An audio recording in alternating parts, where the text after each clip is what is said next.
பல நேரம் நாம் அப்படியே கூனி குறுகி ஏதோ நடக்காதது நடந்தது போல, அவ்வளவுதான் எல்லாம் முடிஞ்சது போல நாம் அப்படியே நொறுங்கி போய் காணப்பட்டு உக்காந்து எல்லாம் முடிஞ்சதுன்னு சொல்லி சாம்பலை போட்டு கொண்டு காணப்படுகிறோம்.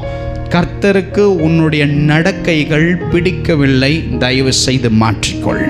பாருங்க, பிரச்சனையை பார்த்து குழப்பத்தை பார்த்து சோர்ந்து போய் காணப்பட்டால் உனக்கு தோல்வியும் கனவீனமும் நிச்சயமாய் வரும் என்பதை கர்த்தர் சொல்லுகிறார்.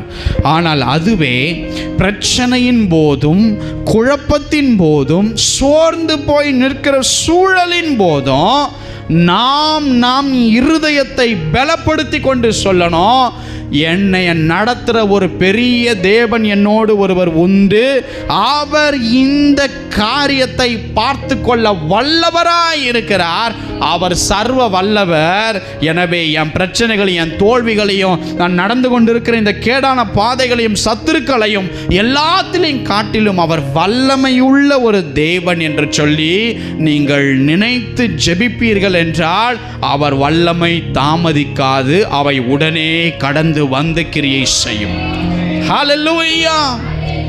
அவர் வல்லவர் என்பதை உடைஞ்சி போகும்போது ரியலைஸ் பண்ணு.